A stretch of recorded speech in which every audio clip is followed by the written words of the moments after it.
Bagaimana hukumnya wanita yang sedang haid dalam membaca Al-Quran atau mempelajari Al-Quran ketika sedang haid? Boleh saja, boleh, asal yang dilarang oleh para ulama karena sesuai dengan hadis Nabi SAW, karena dianggap orang haid itu sedang najis gitu kan, maka tidak boleh melanggar firman Allah SWT, la yamassuhu illal mutahharun, tidak boleh menyentuh Al-Quran kecuali orang yang suci. Sementara haid, nifas tidak suci gitu kan, sampai mereka tidak boleh sholat dan puasa. Maka ulama mengatakan juga tidak boleh menyentuh Al-Quran fisik. Beda dengan tafsir. Terjemahan Al-Quran masih masuk Al-Quran, tapi tafsir sudah masuk perkataan manusia gitu kan, dirincikan, maka tafsir nggak masalah. Masuk juga pendapat ulama Allahu alam adalah program-program yang ada di HP ya, itu tidak masuk dalam mushaf umumnya karena dia adalah program. Umumnya ditahu bahwasanya ini adalah HP bukan Al-Quran, maka tidak masalah mereka memegangnya. Tapi kalau ini ditahu fisik adalah Al-Quran murni, maka hukumnya adalah hukum mushaf yang tidak boleh disentuh kecuali bagi orang yang suci. Jadi silakan, sekarang alhamdulillah sudah termudahkan. Haid, nifas pun bisa pegang HP, bisa baca setiap saat karena itu bukan Al-Quran ya. Maksud saya di sini bukan murni Al-Quran ya. Jika Al-Quran adalah kalamullah dan lembaran-lembarannya atau mushaf adalah bentuknya, bagaimana dengan membaca atau sekedar membuka aplikasi Al-Quran di handphone? Apakah harus berwudu dulu? Tentu lebih afdal wudu, lebih afdal. Pendapat ulama lebih rajih wudu. Setiap membaca Al-Quran sebenarnya kasusnya adalah berwudu itu bukan hanya karena menyentuh, tapi karena membaca. Sunnah Nabi SAW berwudu, bersuci kalau mau baca Al-Quran gitu kan, itu sunnahnya.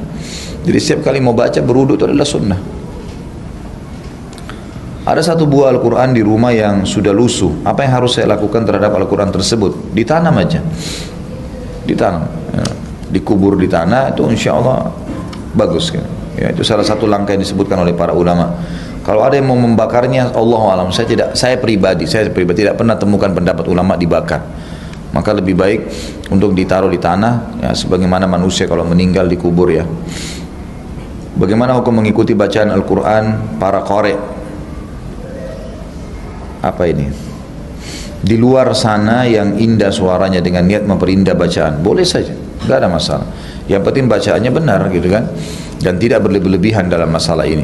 Yang jelas membaca Al-Quran jauh lebih tepat kalau dengan tartil. Tartil itu memang tidak terlalu lama, panjang sekali gitu kan, artinya pelan sekali, tidak juga orang cepat sekali, berada di tengah-tengah. Orang yang pertama masuk neraka adalah salah satunya para pembaca Al-Quran. Mohon dijelaskan, apakah tidak boleh memerdukan bacaan Al-Quran? Tentu saja ya, hadis itu ada, tapi memerdukan Al-Quran adalah hal yang dibolehkan. Yang disebutkan dalam hadis adalah 3 orang, ini tentang bab riya ya. Hadis yang cukup panjang, kata Nabi SAW, 3 orang yang paling pertama masuk dalam api neraka. Yang pertama adalah seorang mujahid, orang yang pergi jihad. Kemudian Allah SWT datangkan dia, lalu ditanyakan kepadanya, apa yang kamu lakukan dengan apa yang telah aku karuniakan? Lalu diperlihatkan pada dia apa yang telah dia lakukan. Dia melihat semuanya. Dia masuk di kancah peperangan, membunuh orang kafir ini, dia berjihad, dia bertakbir, dia seterusnya, kemudian dia terbunuh. Kata dia, ya Allah, tidak ada satupun kesempatan untuk berjihad di jalanmu kecuali saya lakukan sampai saya terbunuh. Kata Allah SWT, kau telah dusta. Kau berperang agar kau dikatakan seorang yang hebat, kesatria. Dan sudah diucapkan, kau sudah dapat itu ujiannya. Dilemparkan ke dalam api neraka karena riya. Yang kedua adalah orang yang membaca Al-Quran. Didatangkan lalu dikatakan, apa yang kau lakukan dengan nikmat yang saya berikan? Suaramu bagus, hafalanmu bagus, apa yang kamu lakukan? Lalu diperlihatkanlah nikmat Allah padanya, dan dia tahu nikmat itu. Artinya diperlihatkan dia pada saat baca di masjid ini, dia jadi imam, dia ini dan seterusnya.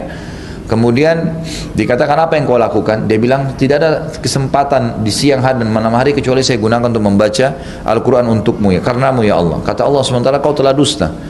Kau membaca Al-Quran agar kau dibilang qari' ya, orang yang hebat membaca. Maka dilemparkan ke dalam api neraka, karena dia memang tujuannya untuk itu, untuk dipuji-puji gitu kan.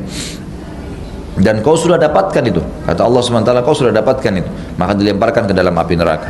Yang ketiga adalah seseorang yang dikarunia harta, Kemudian Allah SWT datangkan dan ditanyakan apa yang kau lakukan dengan hartamu yang telah aku berikan, lalu diperlihatkanlah nikmat itu pada saat dia punya harta, dia beli ini, dia beli itu, dia sedekah dan seterusnya.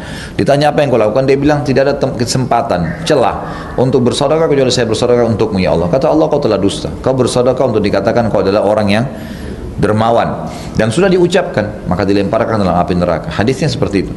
Hadis ini menjelaskan dan ulama masukkan dalam masalah bab riya. Bab riya. Riya itu begini teman-teman sekalian. Riya itu adalah senjata syaitan untuk membatalkan ibadah kita. Ya, untuk membatalkan ibadah kita. Jadi setiap ibadah kata ulama akan terlintas riya. Akan terlintas riya. Bukan tidak terlintas, tetapi tinggal kita mengiyakan atau tidak. Seperti ibaratnya orang lagi nawarin produk kita di mobil, nggak turunin kaca. Selama tidak interaksi nggak ada masalah. Sama juga kalau kita lagi lewat ada lawan jenis, lalu syaitan goda kita untuk berbuat maksiat dengan dia. Selama kita tidak mengiyakan maka tidak ada masalah, gitu kan? Jadi kita tinggal mengontrol diri saja. Masa marketing manusia bisa ditolak marketing syaitan? Nggak bisa gitu. Kalau manusia sekarang tawarin kita ini warna hijau, ini gelas ini, nggak mau. Ini warna ini, dilihatin macam-macam, kita bisa lihat dengan mata tuh. Syaitan nggak ada produk yang ditawarin, cuma bisikan, tolak saja. Selama kita tidak iyakan maka tidak ada masalah gitu. Ya, tidak masalah.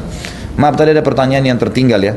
Bolehkah tadi ya, kalau tidak punya anak, ingin punya anak dengan cara-cara, kalau cara-cara ini apapun namanya, kalau cara-cara ini tidak melanggar syar'i, maka tidak ada masalah. Tidak melanggar syar'i, tidak ada masalah, gitu kan? Anda tinggal pertemukan caranya benar atau tidak secara syar'i. Ya. Ini insya Allah maka dibolehkan kalau syaratnya seperti terapi, obat, apa yang kita minum, mungkin sesuatu yang dianjurkan oleh para medis gitu kan, termasuk mengambil sperma dan sel telur seseorang kemudian dibubuhi di masa suburnya, tapi di rahim si perempuan itu gitu kan, istrinya sendiri, insya Allah tuh nggak ada masalah. Tapi kalau sudah menggunakan sperma orang lain misalnya gitu kan, atau diletakkan di tempat lain ya, di kandungan orang lain, ini yang masih ya, ini yang dilarang oleh para ulama.